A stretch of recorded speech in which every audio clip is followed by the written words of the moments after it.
Down to the Wire 513. Everybody else can shut up. It is time. Ooh, Fly Man ran. Back in the building, man. Yo, we in the building, we back.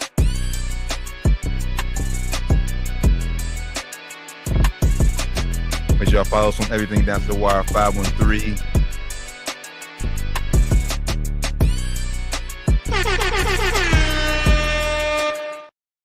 Yo, Down to the Wire 513, episode 380.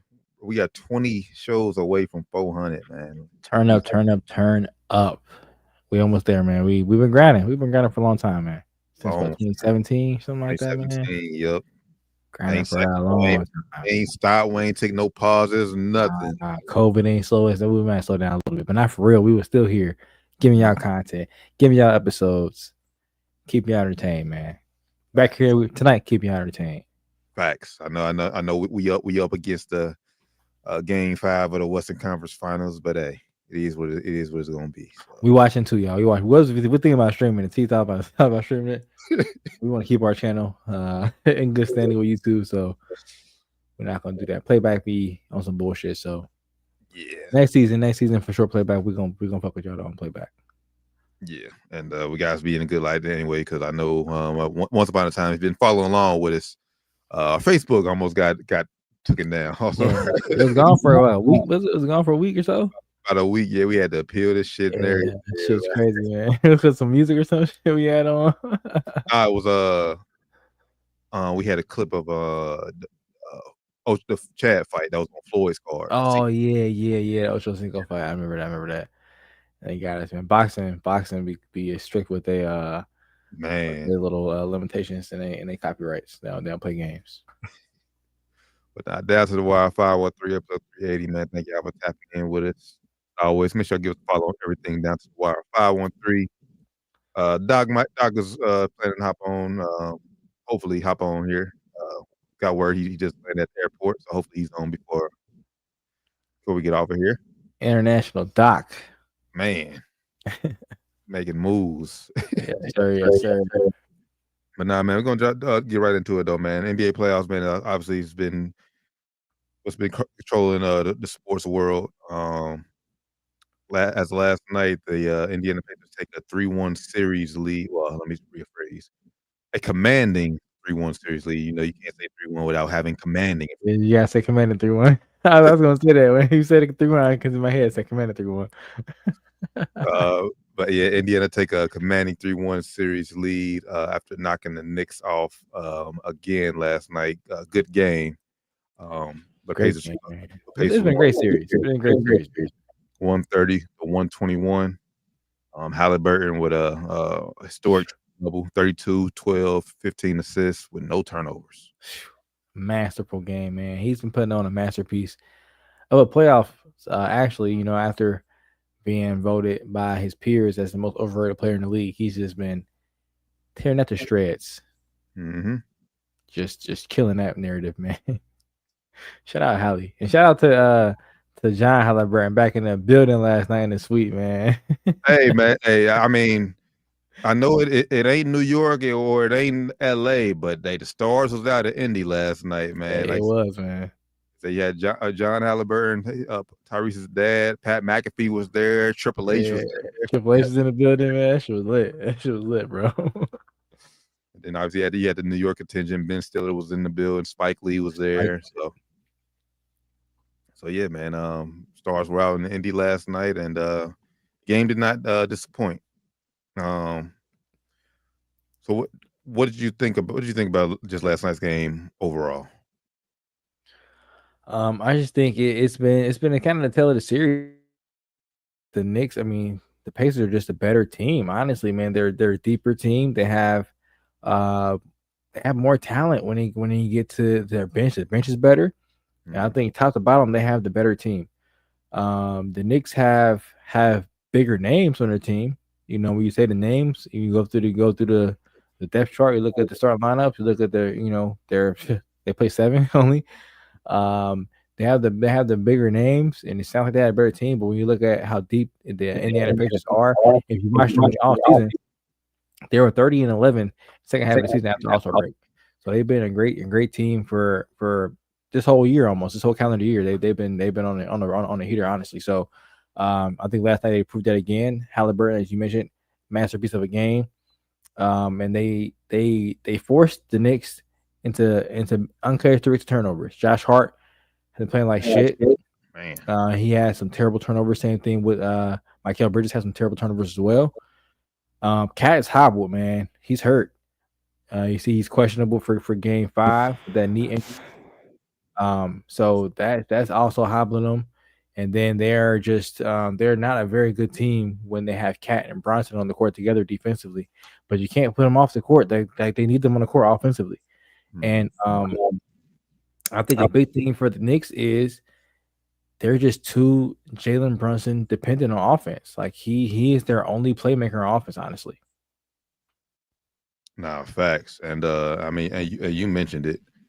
I mean, Javale, going back to game 4, no, game 3. I'm sorry. Like you see, like Tibbs is doing some like uncharacteristic things. Like you say, like last year, we was screaming when the Knicks were hobbled. Go to your bench, like let them like spell some guys for 4 or 5 minutes, a quarter or whatever. And now, I mean, last night we seen it early. Like it seemed like Larry Shamet was getting Yeah, Landry Shamet got in the gas. Oh shit, okay. Maybe Tibbs I don't know, the front office said something to him or what, but somebody got in his ear. yeah, like DeLon Wright got some clock. It's like, bro, like these Like, guys, what the fuck? these guys ain't been playing all playoffs, and now game You 3. put him in the most important game in the season. You throw him out there. What is going on? Yes, I was like, man, Tibbs is. He might be. I mean, like I said, as great as Tibbs is, and what he's done for New York by like getting them deep in the playoffs, it will be hard to fire him. But like his style just might not be able to win, like get over that hump anymore. I agree. You're running guys into the ground. Like I said, you relying on guys playing damn near 40+ minutes a game In the regular season, and then you get the playoffs, and the same thing, and you shorten the rotation even more. Like, bro, you're just.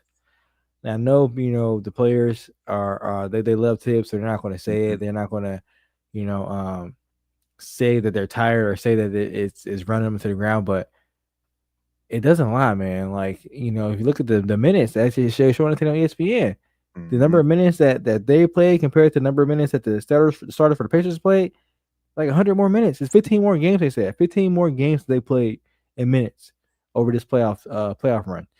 It's ridiculous. Now, of course, they had longer series as well, but it doesn't help when your coach is playing you 40+ minutes a game.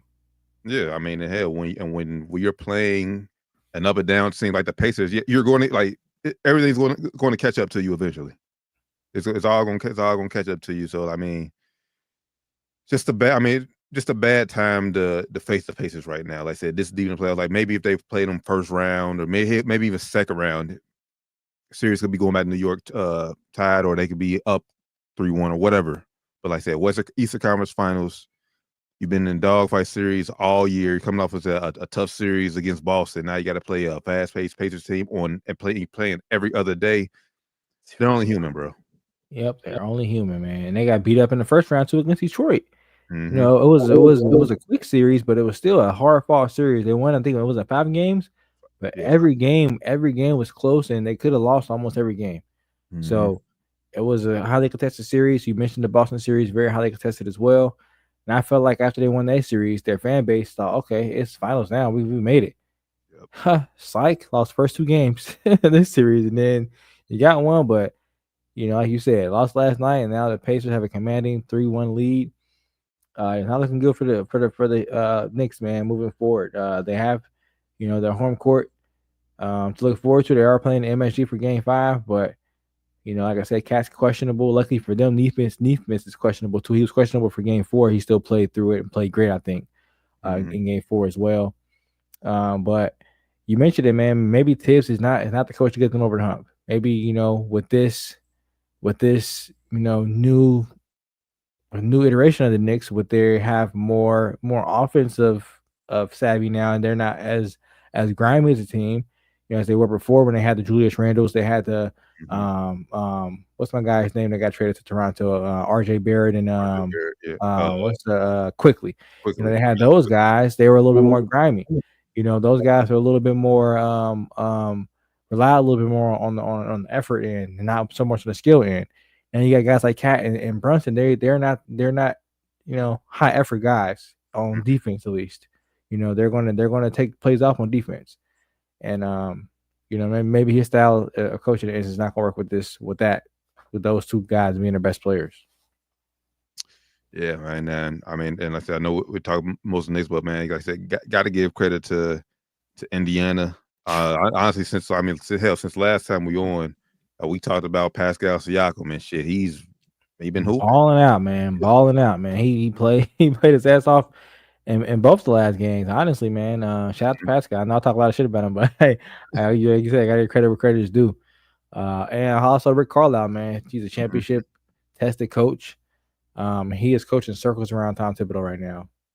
Coaching circles, man. And like I said, they're a great deep team, man. They had, I saw a crazy stat. They had like 5 offensive rebounds, but 15 second chance points. Knicks had like 13 offensive rebounds and like 10 or 13 second chance points. It's crazy, man. Crazy. Like they're just getting beat in every single way. Yeah. And I mean, obviously, we don't have to state the obvious, but I mean, Cat's already hobbled. I mean, it's a right knee contusion, but obviously, if he's going to try to go, but if he's even out there hobbling at all, man, it could get ugly. It will get ugly. They already single out him and Brunson. They target them heavy.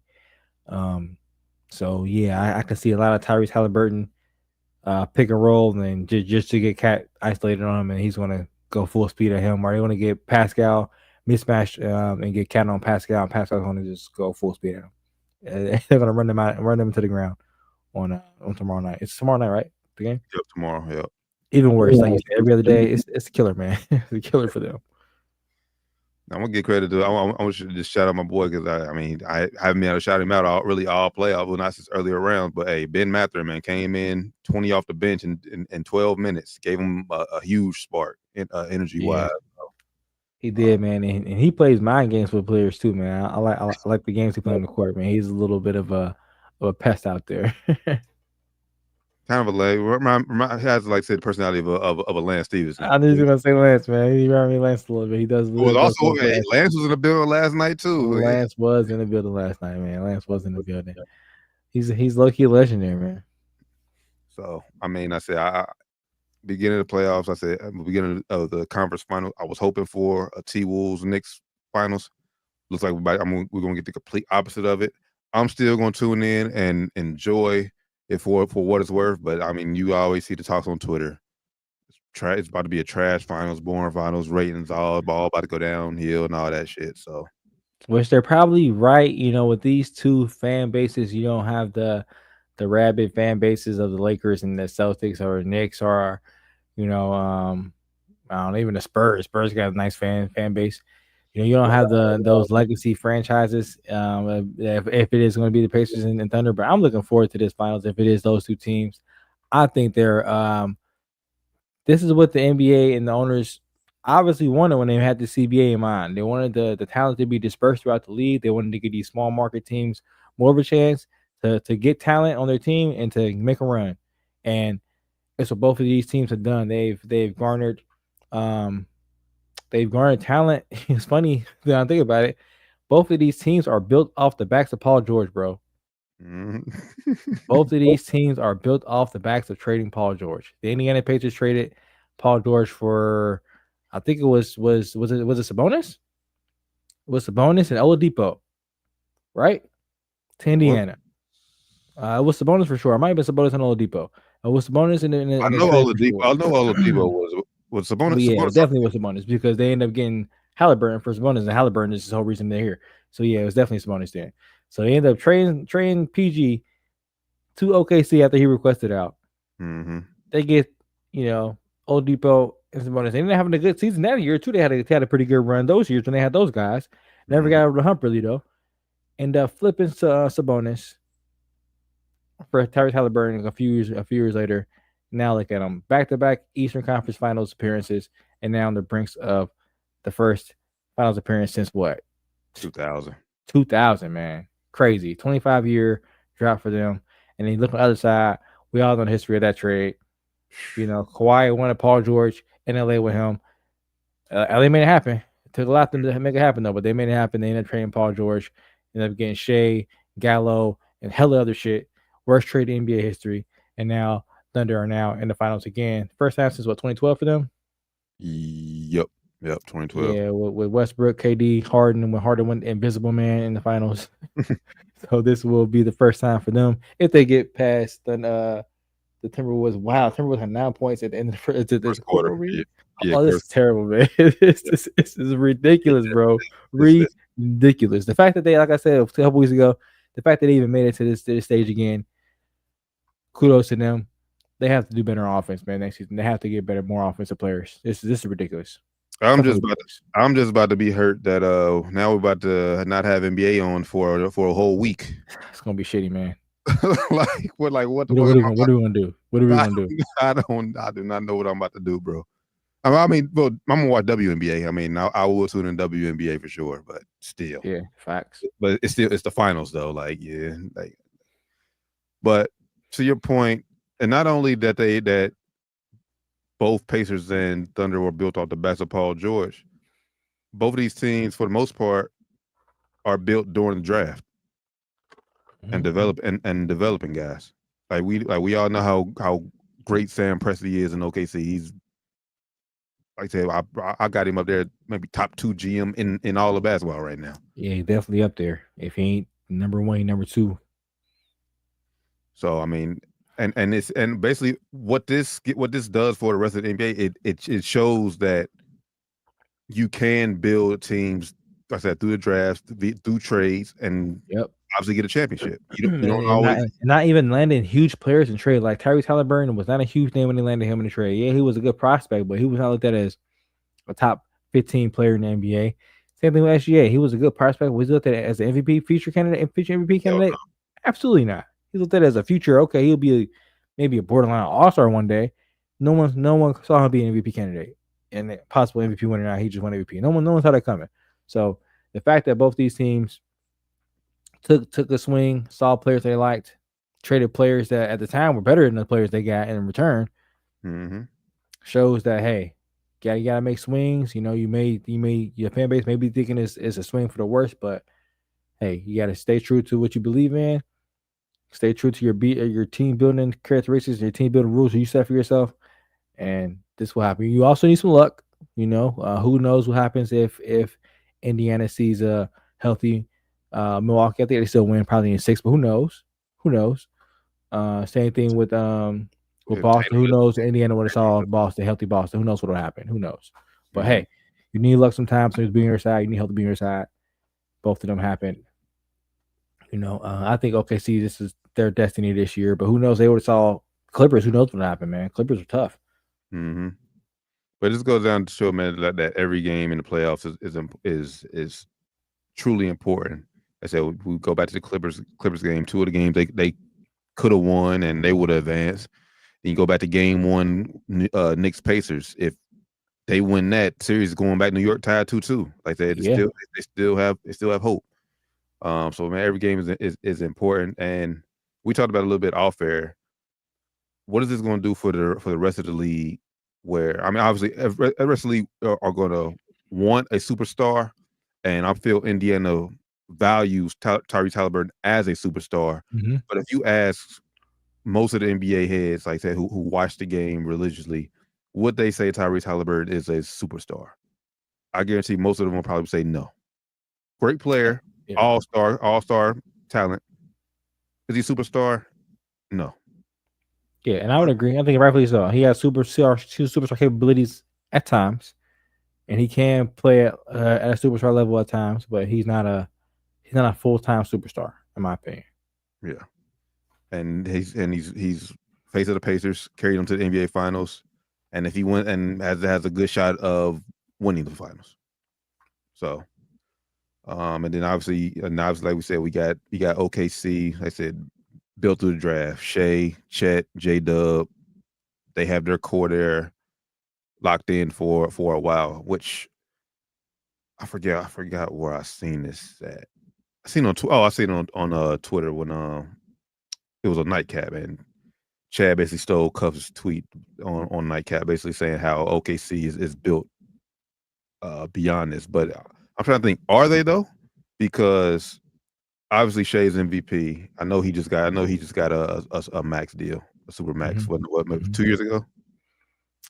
Yeah, something like that. Or he's up for extension this summer. So yeah, he's going to be locked in. So he'll be there. But yeah, I think Presti is savvy and smart enough though to be able to maneuver around the CBA. You know, I know what you're getting at. Well, you know, they're going to have, you know, possibly 3 max players with J-Dub and Chet. J-Dub made All NBA this year. He makes All NBA again next year. He's going to be super max extension eligible. Is he that good? Absolutely not. At least right now he's not. I don't think he'll ever be that good, personally, in my opinion. So that'll be tough for them. If they have another good year next year and he's another 3rd team All NBA, are you going to pay him what you would have paid Luka or Jaylen Brown or Jason Tatum? Absolutely not. If you're me. So hey, that's just me though. Maybe he makes that improvement next year. I don't see that coming, in my opinion. So they would have some tough questions coming up, but I think Presti is savvy enough and smart enough to where he'll maneuver out of some of those contracts, like he did James Harden.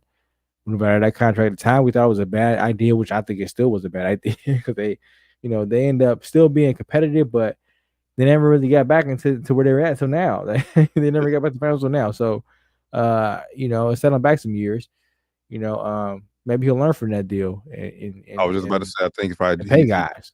I think one, I think he just learned from that deal. Then 2, I mean, it was a whole thing. He's like, do you pay James Harden? You pay Serge Ibaka?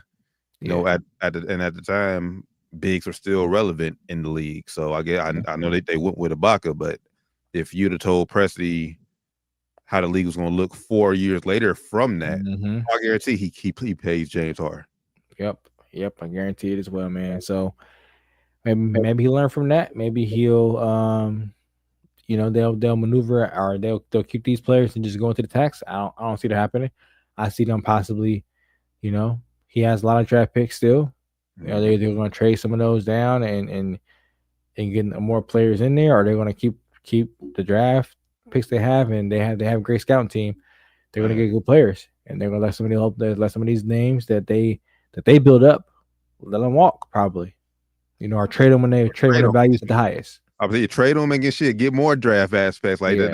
They can honestly, bro, the way they're set up, they can keep this cycle rolling because like some of their role guys on the bench in today's market, they can get paid big money elsewhere. Oh my God! Yeah. Now, will they be worth? Like I said, will the on-court production be worth the money they get? Probably not. But we've seen contracts in the past where it's like, bro, he got what? How much? Yeah. Yeah, and I think we'll see less of that happening because of CBA too. We'll see less of that happening, but you're still right. You'll still see some of these guys going to be overpaid because they're very good in these roles here. But every team ain't as built as OKC is. So when they go to these other teams, it's not going to be the same. It's going to be like Lakers when we got Kendrick Nunn. It's going to be like that. they're getting one thing, and when they get there, it's going to be something totally different. So, yeah, I think Presti will be smart enough and savvy enough to maneuver out of some of these, players and contracts and draft new players that are coming there and be able to fit in for the cheap. But I mean, but either way, one of these two teams, Pacers, Thunder, got a chance. Like I said, the way it's going right now, OKC is up 18 right now, second quarter. One of these two teams is about to win their first NBA championship. I love it, man. I love it for the league. I love it for a true basketball fan. I love it, man. I'm a Laker fan. I love seeing us win championships, but it's also good seeing other franchises get chances to win it too, and see talent get this person around the league. I'm a fan of the league in general. Like I said, I want to see my team win, but I also want to see talent go around the league too, man. And yeah, and that's the thing, man. Like I said, NBA fans are like wrestling fans, bro. They fickle. They was bitching and complaining the other year when we seeing the same matchups in the finals every year.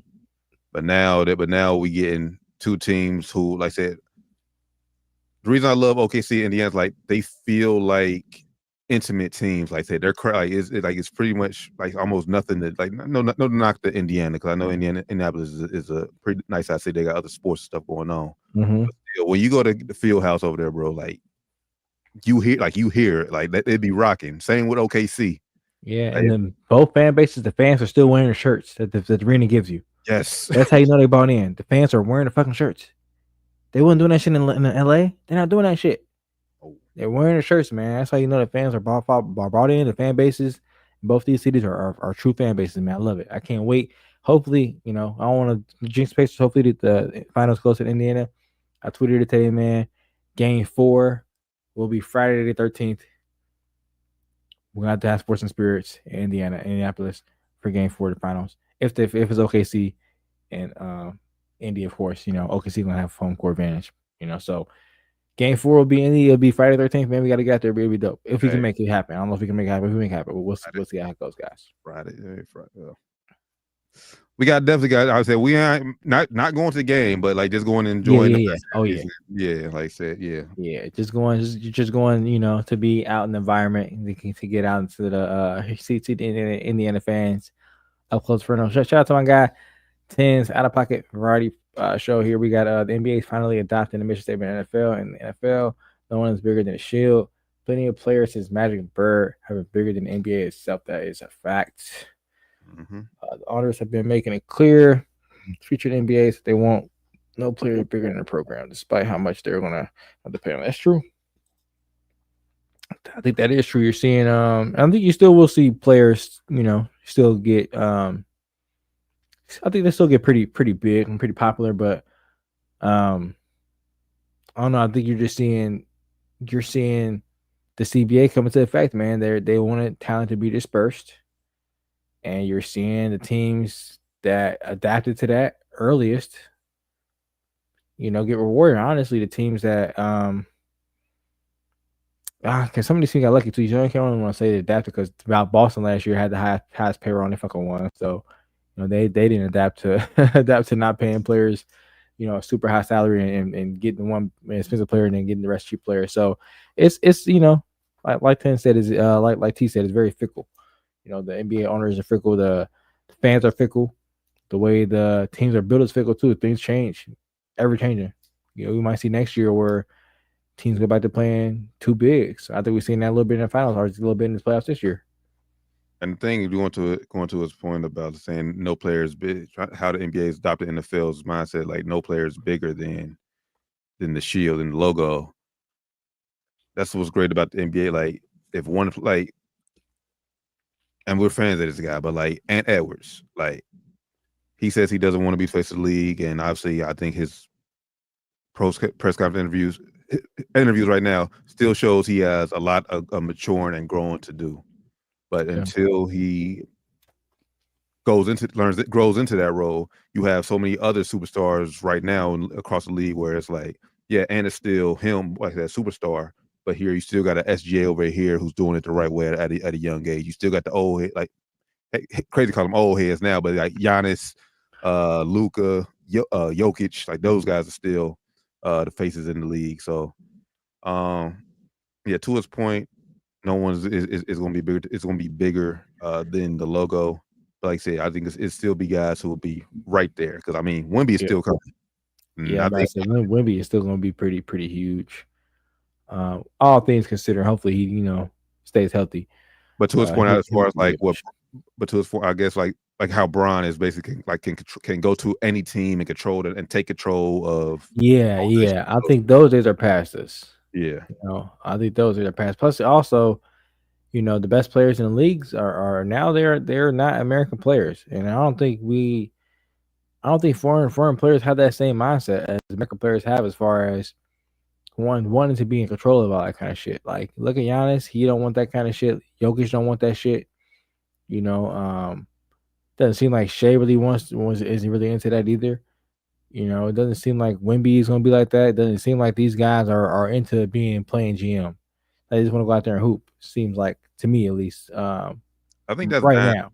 Yeah, I think that, and I think that's just like, I guess, like the age of player, like say coming up nowadays. I mean, Bron grew up idolizing Jordan. You see what Jordan has done after his career, as far as like being owner. And obviously, we know Bron wants to kind of follow that blueprint, follow that blue step. That's that step. So it's like, but you don't really see. I mean, it's still early right now in their careers, but you don't see we don't see like Giannis or Luka or Jokic, like I said, making plans like that right now to want to own an NBA team right now, or like I said, controlling the narrative of who they Well, I play. think it's also because of how they were brought up. I think they were brought up in more of more of like a structured, like a more of a structured hardcore coaching style of, basketball, youth basketball, and like more structured basketball brought up. Like they were like you brought up Luca. He was playing pro overseas. You know, there he wasn't getting maybe he wasn't being able to go make his own team overseas. He's Right. used to being coached hard. He used to being told what to do, practicing. He used to all that kind of hard coaching. I think American players aren't used to that. They're used to being coddled. They're used to being baby. They're used to getting what they want. I don't think foreigners look at the game that way. They look at the game, look at themselves as being lucky enough to even be in the league. I think that's what they're looking at. They're like, "Hey, I'm lucky to even be here, man. Whatever I want to do with the team, fuck, I'm gonna be here. I'm bought in." Luka's already sold the Lakers. He's already saying, "I want to be Laker for life." Like LeBron never said that still. You know what I'm saying? So I think it's just the mindset of foreign players are just a lot different than American players. But yeah, I mean, like I said, I think the foreign players are it's still all about the purity of the game. When American players, it's all about how much money I can make at an early age. Like I start from high school, how much money I get from AAU, how much money I can get with NIL going to college, all that shit. Which like I said, it ruins the game because like I said, we're having few and few less players hoop because they love to do it. They just viewing it because hey, I can get rich quick from doing it. You see a lot of that from the foreigners. Most of the foreigners, they in it for just the love of the game. Like, look at Jokic. Mm-hmm. He don't even fucking care about the trophies. He don't care about that. He just want to go back to his horses after the season over. And you're right, teams that do fall right into the players, right into the owners' hands though, because they get players who don't care. So say if Jokic or say Giannis, for instance, right now things aren't going so hot in Milwaukee. Let's say he was just a diehard Buck. I'm just gonna be a Buck forever. I don't care if we could trade everybody and we be shitty. I'm gonna be here forever. The owners, they love that, man. They're gonna have a franchise player, one of the best players in the league for his whole career.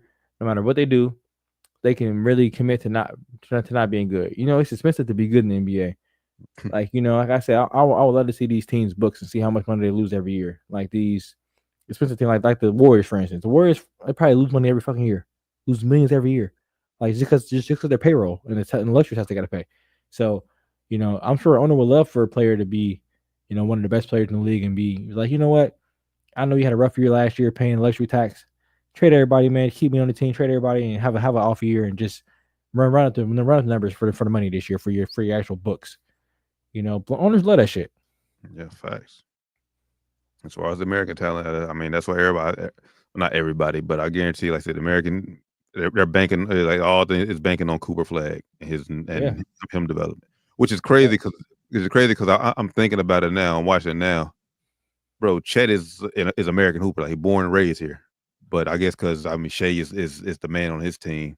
He's going to consider being carried until I guess somebody tries to drive the narrative between them. Like, is Chet can Chet be the face of a franchise, or is he going to forever be a sidekick? You already kind of you don't really see. I heard it a little bit this year though. Like I think it was Chet's agent though. So he might have a little ulterior motives. His agent was Oh, yeah, like, one more. yeah, his agent was like, we're here to all the Wemby versus Chet debates. We got to think about this. He's the primary player on his team. He gets 20 looks a game. Chet gets 16 looks a game. He has to deal with that. I said, here we go, man. Yep. Here we fucking go. Here we go. And I looked into when I saw it was his agent. I said, okay, I see why he's saying that shit. But that's true. If a player like Chet might be like, but one day he might like Kyrie did in Cleveland. Man, I don't need my own player. I don't need my own team. I want to show that I can be the man. Get me out of here. That might happen one day. Who knows? Yeah. So he is American though, and it is. Maybe he will feel like feel the pressure. Like, man, I'm an American player. I'm one of the best American. I'm one of the best players in the league. I'm just he was a unicorn coming out of college. Shit, even high school, like, bro. Like, yeah, he was looked at like, damn. When he gets to the league, it's over. And yeah, he's there and he's very good, but he was looked at as like the Wemby. Like niggas like he was gonna be like Wemby, come in and be like that nigga to come in and just take over. and he's good, but maybe playing with SGA is kind of, putting him in the shadows a little bit. Maybe, who knows? We don't know. But Chet is also injury prone. That's right. That's But SGA said it last game, and he said these guys put in hard work, talking about him and J-Dub, and he's happy to take a back seat to them when he feels like they have it going. And he said even going in the future, Trey said this. He said going to the future, even next year and forward, I'm happy to take a back step and let them grow. If they want to grow and do more, I'm happy to. Hey, it's your ball, bro. It's your right too. So we'll see if that's because Shea is a little bit older than them. Yeah. So maybe he's like, hey, I already got my money. I got the Supermax deal. I got the MVP trophies. Y'all turn now after a couple years now. After maybe this year, next year. Shea been doing it now 2 years in a row. This is the second year in a row he's been balling out like this. But still, they all in their mid-20s and still very much in their prime. Well, Shea is in his prime. Yeah, Shea is definitely in his prime. Chet is approaching. J-Dub is approaching as well. But maybe by the time, I think J-Dub was 23 and Chet's like, what, 22? 22, yeah. So by the time, I think Shea's 25, 26. So in 3 years, Shea going to be 29, going on 30. They're going to be his age. They're going to be his age. So by that time, Shea could be really like, all right, I'm ready. Now I'm going to still be averaging like 25. Y'all come in and average 30 now. I can average 25, 27. Y'all just, ain't 30. They can average maybe 25, 27 too. We can all do this together. Damn. We'll see, man. I don't think it's going to last that long. What it said before y'all wrap, who's y'all MVP role player of the playoffs this year? And then he went to go say Neesmith agent got to be real happy. I mean, that's really it right there. I mean, Neesmith. That's a good pick. Him or Nimhart. Nimhart balling out. Trying to think of anybody for OKC. Nah, it's really just been Shea been cooking over there. Yeah, it's really been star talent. Nigga been cooking.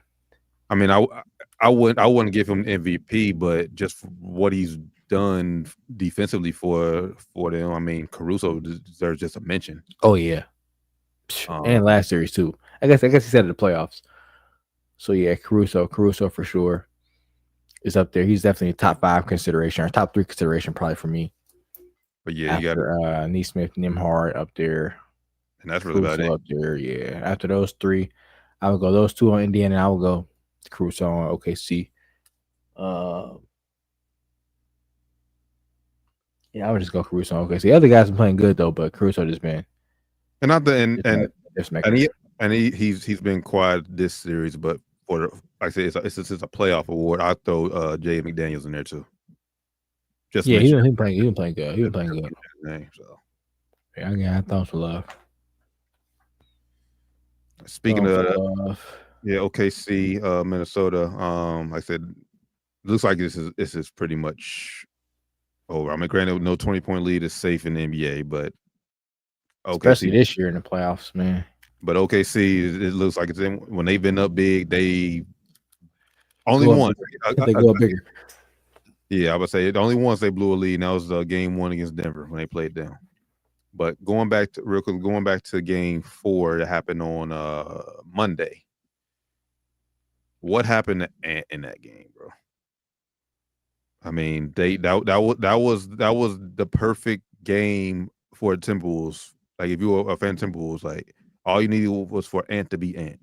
You got great production from all your role players off the bench. They performed well. Julius Randle, he shit the bed. Laid an egg, yep. But like the other guy stepped up, and then Ant doesn't. He doesn't play like the superstar that he can be. Yep, he went out sad, man. 13 shots. Wasn't really aggressive at all. And after the game, he said he didn't have a bad game. Thought he played good. Like, if you think this is playing good, bro, like maybe you're not that guy. Maybe you're not that guy we thought you were, bro. If you think, 13 shots and your team, struggling offensively, that's not the way to go down, man. He has to be more aggressive. I haven't looked at it. Of course, the game's on right now. They're going to pop, so I'm guessing he's not playing too well. 13 shots is unacceptable, though, man. Yeah, when Nickeil Alexander Walker has more shots than you in the game, bro. Like Unacceptable, man. I guess I won't say they're struggling. They weren't struggling offensively. You know, had 124 points, 126 points that game. Wasn't struggling, but still, man, it's like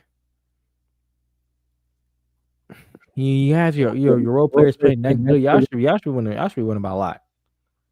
Y'all should be double digits in that game, man. And the fact that y'all lost by only 2 is 1 for 7 for 3 that game. It's just you play 40 minutes, bro. You play 40 minutes and have 13 shots. That's just unacceptable, bro. I don't want to say you're tired because you only played 30 minutes of game 3. That was a blowout. Y'all got up big. You didn't really play much of the fourth quarter. You couldn't be tired. Like I said, you should have been ready for game 4 to try to tie the series. But yeah, should have been ready, man. He had 6 assists, but I mean,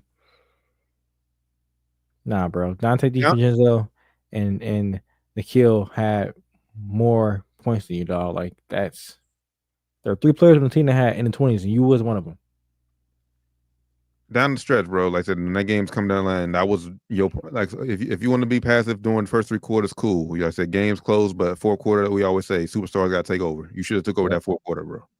Should have took over, especially when, like I said, we see Julius Randle. He's playing terrible. Got to take over.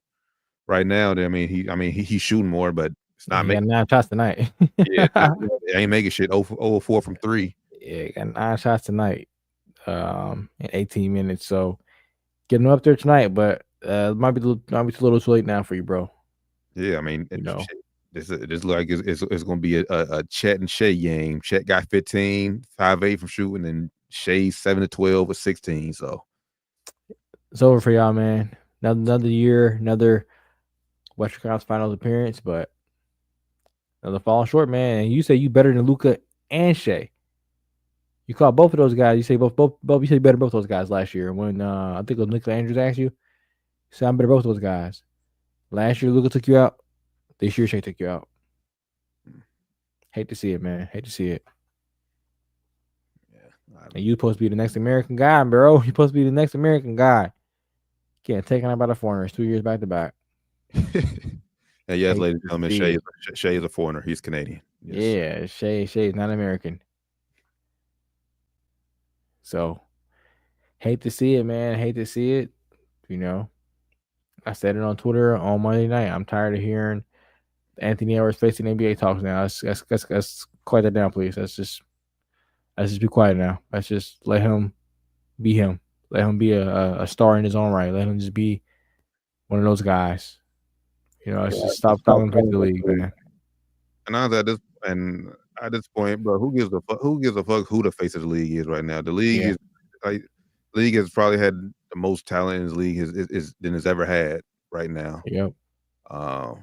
Who gives a fuck who the face of the league is? Just enjoy the superstars for who they are and how great they are.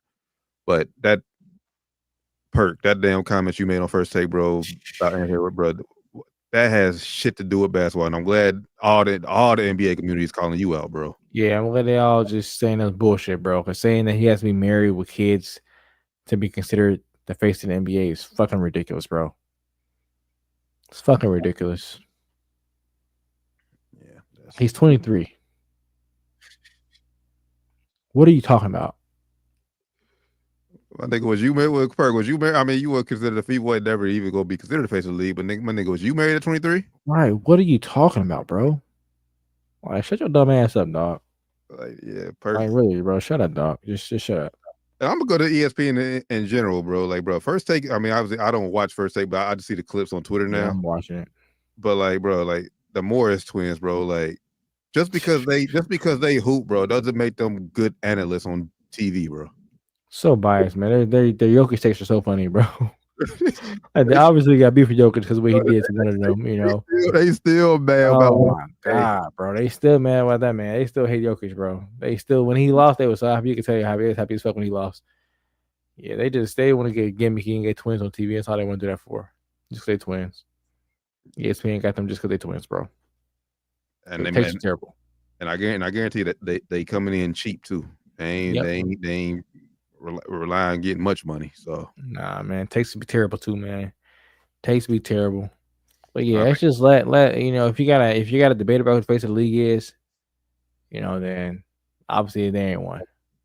Right. Let the Stephs and LeBron still be the face until they go out there, and then whoever takes it at that point, let them take it. We shouldn't be crowning nobody. Let make them take it. Exactly. So, down to the wire 513, episode 380. Make sure I tap in with everything down to the wire 513. Just a little piece of side news. Obviously, we're WNBA fans on this show. Caitlin Clark is out for at least the next 2 weeks with a hamstring strain. Hate to see it. So that's a little side news. Stephon Diggs is getting a little bit of I ain't gonna say trouble, but I know his coaches. He's made Mike Vrabel up in New England said him and Stephon Diggs has talked about putting himself in better situations off the field. Yeah, Brett tripping, man. If you haven't seen the video, just go on Twitter. It's gonna be on Twitter. One of y'all timelines is gonna be on there. If you're football, if you're sports Twitter, if you're on rap Twitter, if you're on the Bad Girl Twitter, it's gonna be on Twitter. One of your feeds. It's gonna be on there. Hey, Vikings legend Stephon Diggs just living his best life, man. He's just enjoying life on the yacht. You know what I'm saying? He has some. Just go watch the video, man. Just go watch the video. Yeah, go ahead. He had a substance on him that he gave to some young ladies and had them go take. I don't know what it was, but rumors out there that it was some stuff. So yeah, I'm gonna look that up, man. Just go watch that video. Funny video, man. You like they're having a good time though. I will say that. I like they're having fun. A little bit too much fun, but they're having yeah, I would like to be on the boat, not protecting the activities, but just being on the boat. Yeah. Good views, not just the ocean views. Some good views on there, you know what I mean. All right. Before we wrap up, I mean, we can go and I guess just send them packing now because I said it doesn't look like they're gonna come back in this one. It's over. Then watch we hit the group chat later. Oh, Minnesota came back later. Too soon. Hello, come back, man. But last little news before we get off here. As far as Minnesota, like you said, second year back-to-back Western Conference Finals. At the beginning of the year, I know we said on the show we didn't think that the trade was gonna do well for Minnesota. Obviously, we know Minnesota isn't a luxurious destination spot for free agents. So, what can Minnesota do to get themselves over the hump, in your opinion? That's a good question, man. They need to get more guard help. What they need to do, they have to get more offensive minded. Their defense is still pretty good this season. And the toughness was there. The addition of Julius Randle added some toughness there for them that it wasn't there last year with Cat on the team.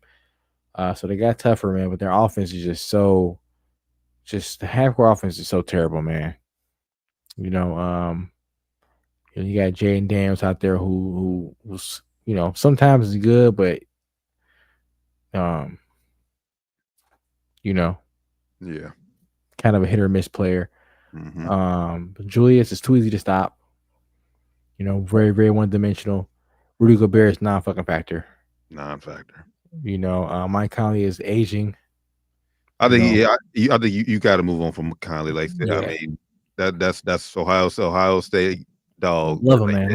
Love him. But yeah, it's time. He's got to go. Might be time to hang it up, Mike. I mean, you had a great career, long career, great career, man. Was for one season the highest paid player in the NBA, man. Let's not forget about that. Was one of the first players to get the $100+ million contracts, man. So shout out Mike Conley. But I think this is time, man. To at least if you're not gonna be done, you need to be playing that Chris Paul role where you're just like on the bench, come in maybe for a couple spurts, but you be that vet to these young guys. You want to stay on this team? We'd be good. We'll keep you on the team.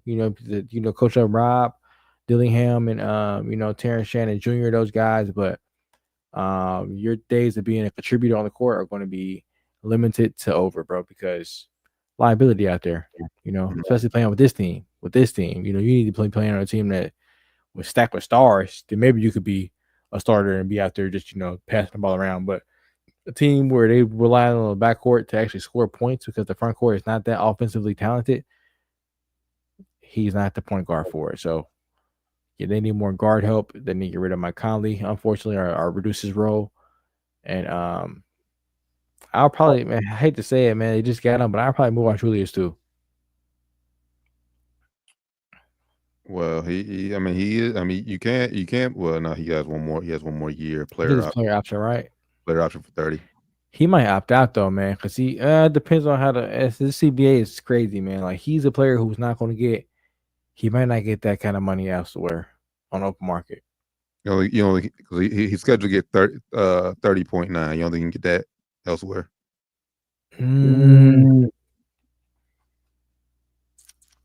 Give me a player in comparison to like who'd you compare him to in the league? Like starting four, like who would you? What's Bam getting? Let me see what Bam's get.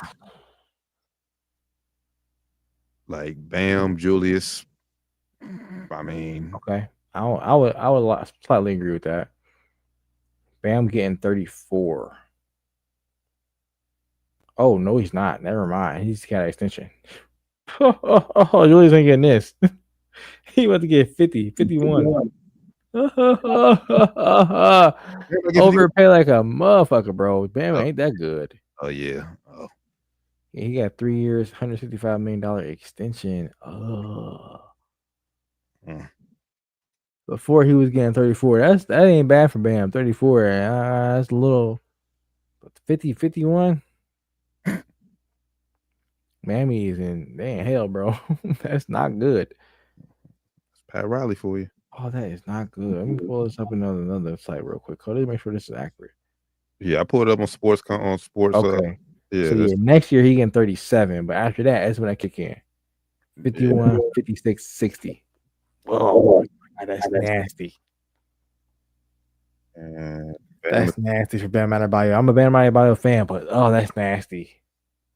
Oh my God! If I was a Miami Heat fan, I'd be a little scared right now. And Bam, he'll turn 28 this year. What was Julius? How old is Julius? Julius get a little older now, I think. Yeah, Julius would be 31. So yeah. Damn, it's time fly, bro. I remember he got drafted to the Lakers. Yeah. He's 31 now, bro. Holy shit, man. Let me just look at top paid power forwards in the league. So he ain't gonna get. He ain't gonna get 50. He ain't gonna get what Bam's getting, but he might have to opt in, bro. He might have to opt into that 30. Cause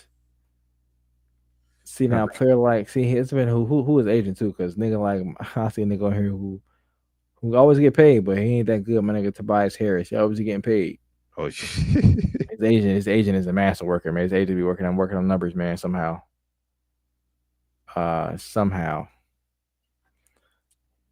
just look at this real quick, man. Think of other fours.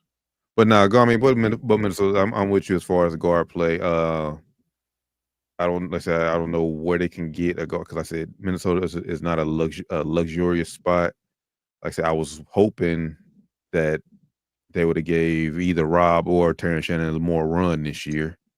They should have, honestly, to try to get them up to par. Because like I said, I think those are your two future guards on the team. Unless you go out there and strike gold somewhere. Yeah. They have to get rid of Julius, man. Or they could see. I mean, we talked about it the other week when the draft lottery make call San Antonio, get one of their guards. I mean, because if they go Dylan Harper, one of them going to be, like I said, somebody's going to be asked out. So I mean, see what they want for Stephon Castle. I mean, he's still on a rookie deal, so you ain't got to pay him right now. If I was San Antonio, I would try to get off De'Aaron Fox, man. He about to get paid. Now, luckily for them, he didn't get no accolades, so he's not going to get eligible for no Supermax, but he about to get paid, bro. And do we do De'Aaron Fox's? Yeah, he's gonna get 37. He's gonna get 37 next year. Then he's due for a contract. How old is he? He is. He due for extension. He gonna get paid this summer. He won a extension this summer. They always get paid a year early. Yeah, earlier. His extension. So he'll be 28. He'll be 28 going into next year. Oh, listen to this, bro. So, De'Aaron Fox, like you said, he got 1 more year left on his deal. He's eligible for a 4-year, $229 million extension this summer. Would you pay him that? 4-year, 229. Would you pay him that? Would you pay him that? That's what the average has to be. 4 years, 229. Yeah, what's that? 57 and a quarter. Fuck no. I'm trading that nigga, bro. I'm sorry. I'm trading him. I'm trading him. I'm Oh, no, sorry. and if I'm He gonna want it. He gonna want it. He wants that. Of course. But if Absolutely I'm not. I'm not doing that either because I'm trading you to become and be. I'm paying you 57 million to be a number 2. Fuck out of here. That's average, bro. So it's probably gonna start at like 55 or 54, then go up every other year. Like, absolutely not, man. Nah, I'm cool. Here. I'm cool. De'Aaron Fox is a very good player. But no. And that's not even his supermax. So God forbid you give him that and then he end up hitting some all NBA shit because niggas get hurt. And he end up kicking that out and getting 260 or some bullshit. Absolutely fucking not, bro. I'm not paying him that money. I'm sorry.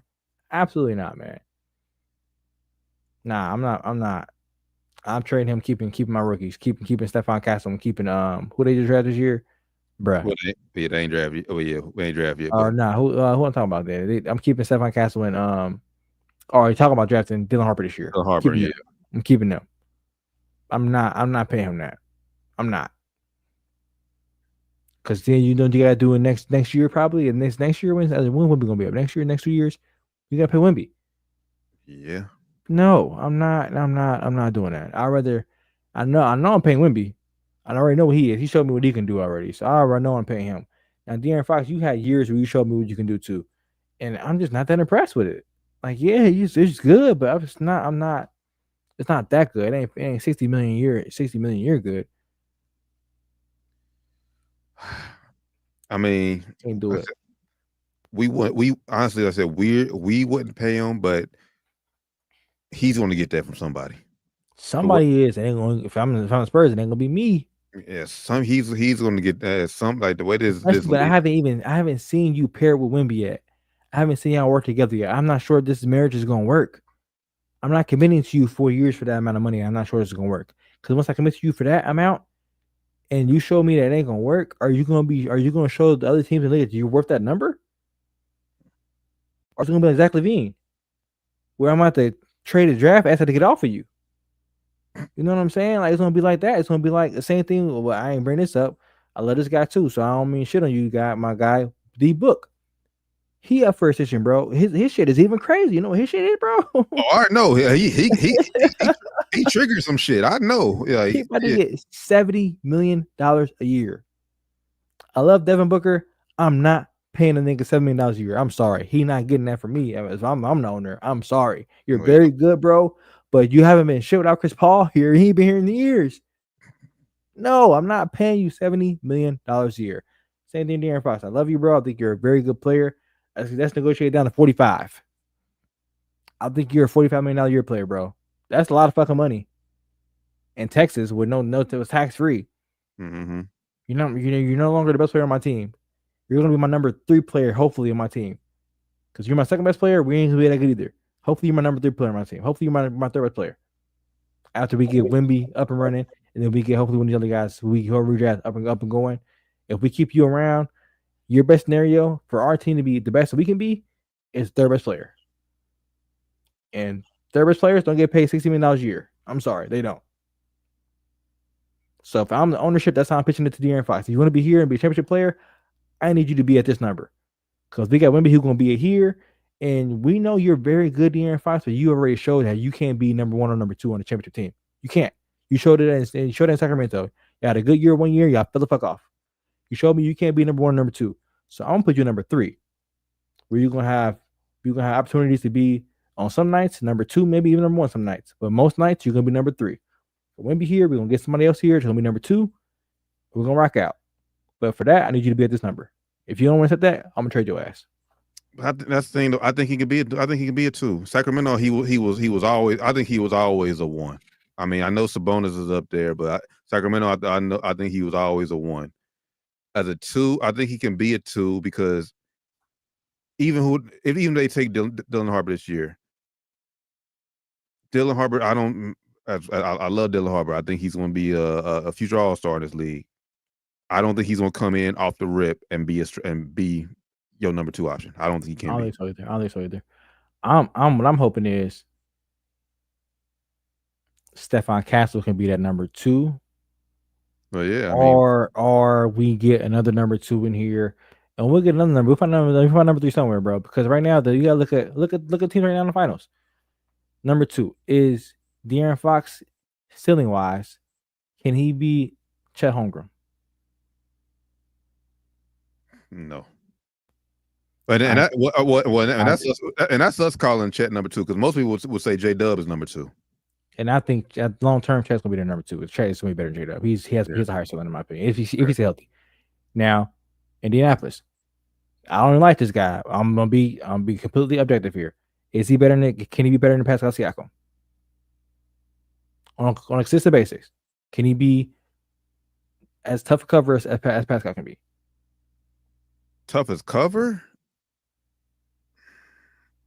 I think he could beat Pascal, bro. I think he could beat Pascal, bro. I'm sorry, bro. Pascal at 6'10". I'm taking Pascal over him. I'm taking Pascal over him at 6'10" and do what he can do. And especially if De'Aaron's my point guard, I'm not rocking with De'Aaron as my point guard. If he gonna be my 2, all day I'm rocking with De'Aaron. Who's he making better on your team? But that's who's he making better? Who's he making better? Who do you make better in Sacramento? Fucking nobody. Him his damn self, which is good. But to me, that's like he's a more. I mean, him and Sabonis is rocking. He did make Sabonis better though. See, that's hard to say because Sabonis was an All-Star in 1 year in Indiana. Yeah, he didn't make an All-Star team in Sacramento, did he? Sabonis, yeah, I think he made it once. The year they was. The year they had it real good. The year they was real good number 2 seed. Yeah, then they both made it that year. But then to me, like I need, if you're gonna be my point guard, I need my point guard to be like a Hallie, bro. I need my point guard to be a offensive engine, bro, who gonna get everybody involved, who gonna uplift my whole team. You ain't gotta average 25, bro. I need you to average like maybe 21. But can you get me to 9, 10 assists? I don't think De'Aaron can. I don't think he can beat it. Now we haven't seen him Wemby full time, but I don't think he can beat that, bro. That's me personally. I don't think he can beat that. I'm a big De'Aaron Fox fan. I think we should draft him to the draft Lonzo Ball. Obviously, he better than Lonzo Ball is. But I think if I'm Sacramento, I'm trying to pitch him on being number 3 on my team. I'm trying to pitch him on that, man. Like, hey, I know it's a tough sell because we don't have number 2 in here right now. So it's a tough sell. But I'm trying to sell him on a long-term picture. Like, look, bro, look at these teams right now in the finals, man. Like, their number 2s are big guys that can do it all. You're not a big guy that can do it all, bro. You're 6'5", you're 4. You're not a big guy that can do it all. You're good. You're very good, bro. But it's basketball, a tall man's game. Let's be real. It's a tall man's game. As a team builder, I take preference over bigger players. No Diddy. I take preference over big. I've always been that way. Even back in the day when it was Chris Paul versus Deron Williams. My preference was Deron Williams. My preference. He was bigger. Every time they played against each other, he get Chris Paul fits. Mm-hmm. My preference was always Deron Williams. Now, you want to argue that and say I was wrong, Chris Paul definitely had a better career. But if you take them in a head-to-head matchup back then, I think Deron Williams wins 8 times out of 10, in my opinion. That's just my opinion. I like taking the bigger, stronger players that are more versatile. And in my opinion, De'Aaron Fox doesn't fit that mold. And he's not good enough as a guard to be that number 2, in my opinion. Unless you got a really, really good number 1, which Wemby can end up being a really, really good number 1, where you be like, all right, number 2 ain't really got to be that good because you got Wemby. But again, I'm not paying him that much money, bro. So that's what boy time to. My boy time to me not paying him that much money. I ain't paying him $57 million a year. Yeah, so his best year assist wise was he at 7.2, and then also you got to remember, you also got to factor in De'Aaron Fox. He does tend to get injured. He does. He's very clutch though. Clutch as hell, man. Clutch player of the year. I think the first time they had the award. Clutch as hell, man. Great player, very fast. I'm a fan of him, so I ain't trying to say I'm shitting on the guy at all, but I'm just trying to think of my if I'm a GM, that's how I'm looking at it. If I was a GM, that's how I look at everything. How I look at when I kind of critique players. Like, if I'm a GM, would I do that? Nope. But then Hard also, no. yeah, but then also you have to go, and it's almost like we seen what De'Aaron Fox is at his best. Do we trust that Stephon Castle, even though I said he has a higher ceiling for sure? Do we trust Stephon Castles and or Dylan Harper to come in and surpass what De'Aaron Fox is doing? Excuse me. Like I said, they both of them have potential to surpass them, but like if you're San Antonio, are you willing to risk that? Bank on that. It'd be a tough sell, man. You know, for the team to get behind, but I mean, I would really think long and hard about giving him that deal if I was them. Like I said, like you said, he's injury prone. Mhm. This could end up being like Zach LaVine. When he got that deal in Chicago, I'm happy for the man. I want to see everybody get paid, but I was like, oh man, that's good if it turns out good. Like if he ends up being, you know, all-star Zach LaVine, great. But if he ends up being injured Zach LaVine, that's gonna be a disaster. They're gonna be able to trade it either. And what they have to go through to trade it, it went through hell to fucking trade his contract. You know, so it's gonna be the same thing if they get De'Aaron Fox's big ass deal and he's not healthy, or they end up wanting to trade him a year down the line. No teams want to pay him $60 million a year, unless they're just a shitball team that's just desperate, you know. But it's gonna be very hard to find a trade partner to take that deal in with this new CBA. But we say all to say this, that I said Minnesota. I said I would call San Antonio to try to get one of them guards, but obviously De'Aaron Fox is not one, especially for $57 million a year that he'll be asking. So yeah, like I said, and in Minnesota, he's definitely gonna come in and be the number 2 option. Facts, man. I love Devin Booker's. His ain't that crazy actually. He eligible for a 2-year, 150 basically 150 extension. I mean, that do sound crazy. That's 75 million a year for those 2 years. But overall, it will take his overall deal to 6 years, 295. So overall, it ain't that. Overall, it's like 50 million a year for that 6 years. But the last 2 years, holy shit, man. 75 million a year for the last 2 years? No, absolutely not. I'm not doing it. Love your book, but we're gonna have to wait till we get to that time. We'll renegotiate when we get to that time. If you get to that time and you bet on yourself and you end up outperforming that number, we got to pay you more than that. By all means, brother, you earned it. I would do it, but I mean, right now, I'm gonna wait. But honestly, he can. I think he can and he will do it. But they're not going to be winning. It's going to be basically going to be booked before, like I said, before his first contract. Yeah, book when he put up 70 points on a football team. So I'm gonna wait. I'm gonna wait it out, book, and see where we're gonna be at. You know, and see where you at. You might be pissed off when you get to that level and be like, bro. At that point, you probably you ain't gonna pay me. You ain't pay me, and we shitty. Get me out of here. And then I'm like, yeah, see, that's why we didn't pay you, because we suck, bro. We would still suck if we paid you. And it was really fucking Phoenix, and I know we just brought a book, so we don't Phoenix now, but it was really screwing Phoenix is fucking Bradley Beal's no fucking trade deal. Yep, his no trade clause is fucking him over. So yep, fucking him over, man. So yeah, if I'm, and even if he didn't have that no trade clause, it'll still be hard to move his contract because he's not performing at that level of money anymore. So that's what you gotta think about before you go at these deals. 2 or 3 years into the deal, is he still gonna be performing at this high enough level? You know, De'Aaron Fox probably is gonna be still performing at a high level, but is he gonna be worth that much? I don't think he's worth $60 million ever in his career, in my opinion. So that's just me, man. That's obviously how the Dallas Mavericks felt about Luka. That's why they traded Luka. They didn't think he's worth that much money in his career. That's why they traded him. So if they traded Luka for that shit, I'm trading De'Aaron Fox for that shit for sure.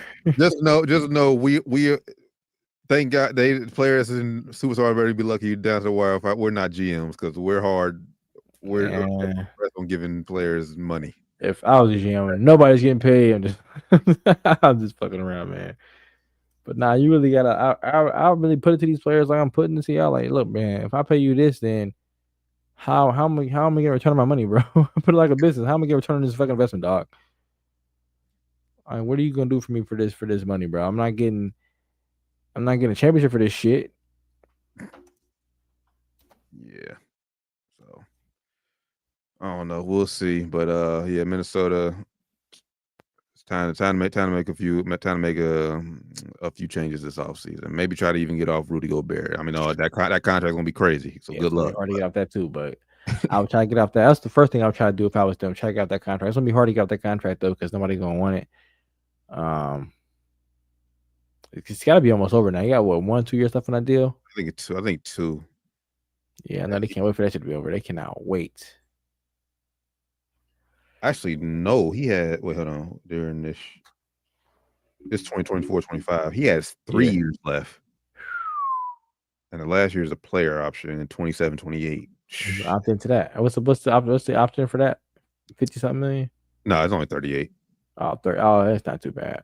Yeah, next year. So he's getting actually he front loaded his contract. So he got 43 this year, 35 next year, 36.5, and then 38.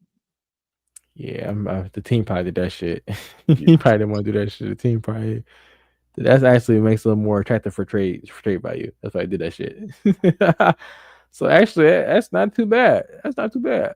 It might actually be movable. You know, at that number, the cap going up, it's going to be expiring deal. Eventually, it's going to start to be expiring deal. So, you know, I think teams will be interested in that if they need, like, you know, just one piece away and they can afford to just dump some money real quick. They'll go ahead and grab Rudy for shot blocker.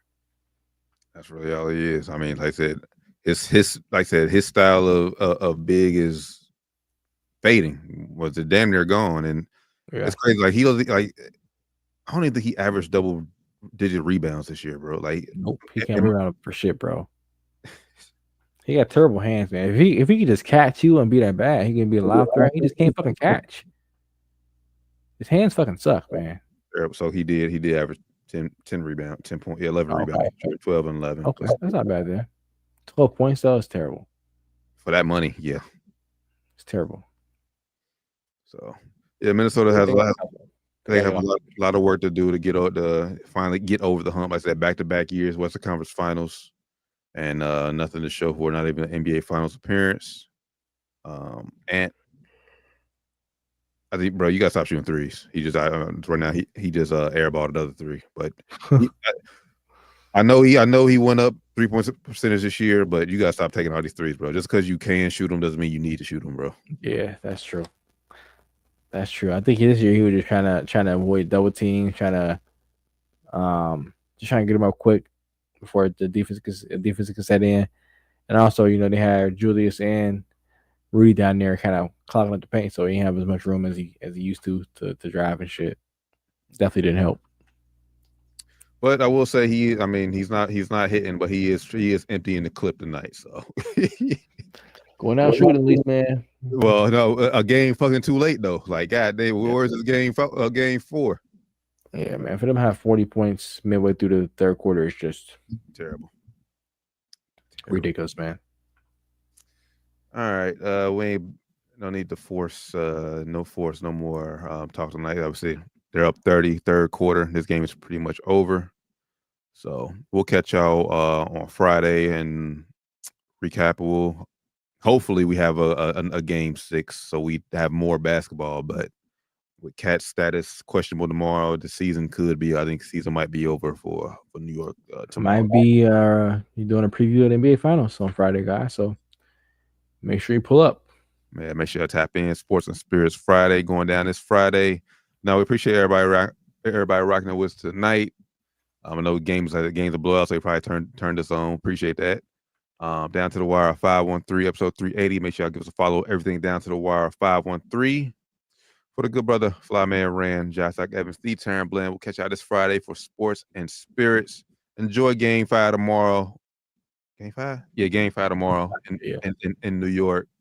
Go Knicks just to extend the playoff series. But either way, I think it's over in 6 on Saturday when they play. So I agree. But until then, yeah, we'll catch you on Sports and Spirits Friday. Y'all have a safe, blessed rest of the night. We out.